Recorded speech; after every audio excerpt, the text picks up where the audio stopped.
Hello dear students, welcome to chemistry class. So in today's chemistry class, we are going to discuss about Gibbs-Helmholtz equation and its derivation. So in our previous class, we have studied about what is enthalpy, what is entropy and what is Gibbs free energy, all those things. So in today's class, we are learning about how to derive an equation for Gibbs-Helmholtz relation. So Gibbs is a scientist who has explained a relationship between Gibbs free energy change, enthalpy change and also the rate of change of Gibbs free energy change with respect to temperature at constant pressure. So that equation is given like delta G, which represents Gibbs free energy change, and delta H is a change in enthalpy and T is a temperature, and this complete delta G by del T with respect to pressure is rate of change of energy, that is Gibbs free energy. So Gibbs-Helmholtz equation is a relationship between delta G, delta H with respect to temperature at constant pressure, change in G and del T, that is Gibbs free energy and temperature. So we need to derive this equation. So this equation is called as Gibbs-Helmholtz equation. So let us see how to derive this equation. First, to derive this equation, we know that Gibbs free energy can be defined as Gibbs free energy G is equal to H minus Ts. H is the enthalpy, G is a Gibbs free energy, T is temperature, S is entropy. So consider this equation G is equal to H minus Ts as equation number 1.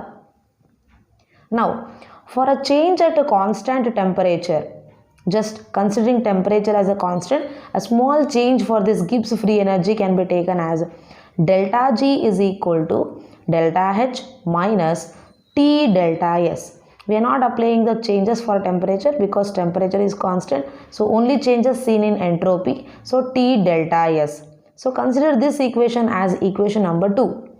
Then we already know that the enthalpy can be written as E plus PV, that is energy plus pressure with respect to volume.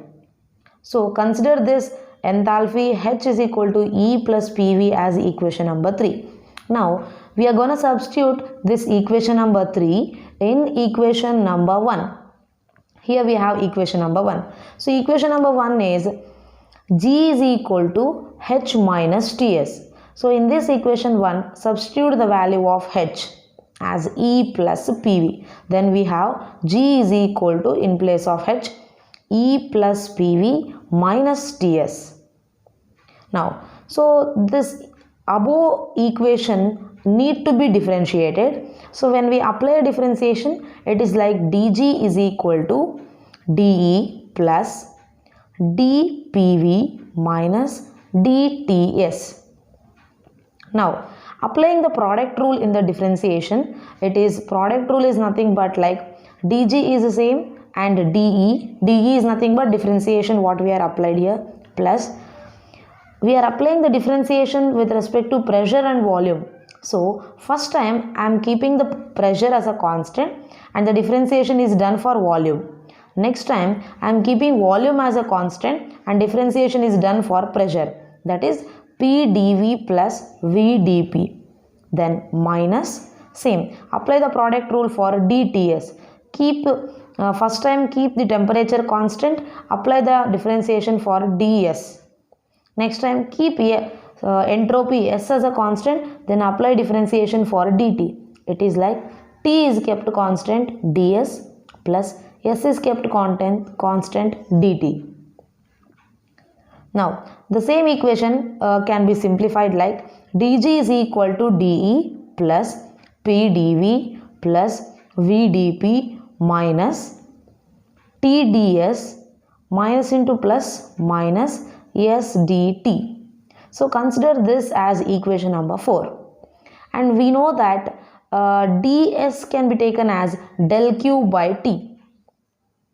This can be considered as equation number 5. And also from the first law of thermodynamics, we know that Q is equal to E plus W.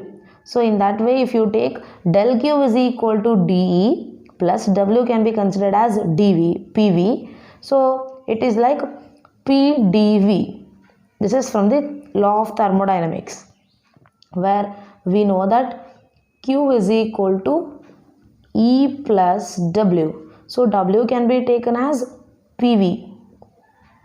So del Q is equal to dE plus PdV. Consider this as a equation number 6. Now substitute this equation number 6 in equation number 5. So when you substitute equation 6 in equation 5, in place of del Q, substitute dE plus PdV. So ds is equal to dE plus PdV by T. So after substituting, we have ds is equal to dE plus PdV by T. Now just cross multiply it. We have T into ds is equal to dE plus PdV. So consider this as equation number 7. Now substitute equation number 7 in equation 4. So equation 4 is, we have dg is equal to dE plus PdV plus VdP minus TdS minus SdT. So in this equation 4, substitute the equation number 7. So when you substitute equation number 7, in place of TdS in equation 4, substitute dE plus PdV. So we have dg is equal to dE plus PdV plus VdP minus, in place of TdS we are substituting dE, and plus into minus is minus, minus PdV, then minus SdT. Then now we have plus dE and minus dE get cancels, plus PdV and minus PdV get cancels. So the remaining is dg is equal to VdP minus SdT, that is remaining from this above equation. Now from this, if pressure is kept constant, when the pressure is constant, then change in the pressure is always 0. So dP is nothing but change in pressure. When pressure is constant, so the change in pressure dP will be equal to 0. Then this dg equation can be considered as, in place of dP if we substitute 0, then dg is equal to V into 0 minus SdT. So volume into 0 is nothing but it is 0. So dg can be considered as minus SdT. Okay, so this can be simplified like dg by dt. dg by dt is equal to minus S. So consider this as equation number 8. Now, so till equation number 8 we have the equations, and now we should have some initial state of free energy system and also the final state of free energy system. So to have the initial state and final state of free energy system, we know that the Gibbs free energy system represented as G. So for initial state of Gibbs free energy system, we will consider it as G1. We are considering this as a G1, and the final state of Gibbs free energy is considered as G2.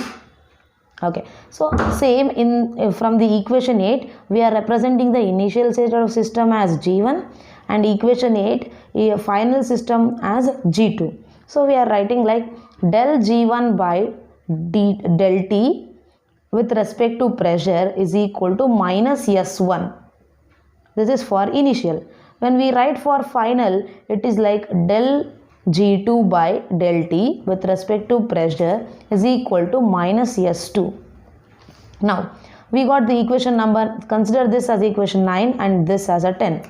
So minus the equation number 9 from 10, from the 10 minus the equation number 9. So the equation 10 is del G2 by del T with respect to pressure minus del G1 by del T with respect to pressure is equal to, minus is taken common, S2 minus S1. We are minusing the equation number 9 from the equation 10. From equation 10 we are eliminating the equation 9. So we have in the denominator del T as a constant. So we will be writing del G2 minus del G1 divided by del T, because denominator temperature is kept constant. So this is with respect to pressure, that is equal to minus S2 minus S1. So simply we can take S2 minus S1 as delta S. Change in the first and second is taken as change in entropy, that is delta S. So we can write del G2 minus del G1 divided by del T is equal to, simply taken as delta S, so we will be writing minus delta S. So consider this as a equation number 11.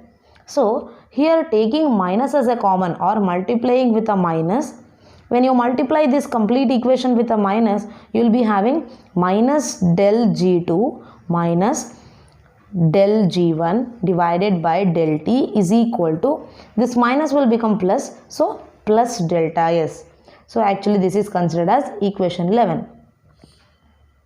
Now, so once we get the equation number 11, substitute the equation 11 in equation 2. So we know that equation 2 is delta G is equal to delta H minus T delta S. So in place of delta S, substitute the value del G2 minus del G1 divided by del T in equation 2. So we are just substituting it. Delta G is equal to delta H minus T is kept same, and it is written like del G2 minus del G1 divided by del T with respect to pressure. Now this del G2 minus del G1 can be written as del G, which means change from Gibbs energy of a second system to, that means final system minus initial system, can be taken as change in Gibbs energy, that is del G. So delta G is equal to delta H, minus into minus is plus, and the temperature is kept same. Del G2 minus del G1 is considered as del G divided by del T with respect to pressure. So this is called Gibbs-Helmholtz equation. So Gibbs-Helmholtz equation is a relationship between change in the Gibbs free energy and change in the enthalpy with respect to temperature at constant pressure, rate of change of Gibbs energy. This is called as Gibbs-Helmholtz equation. Thank you.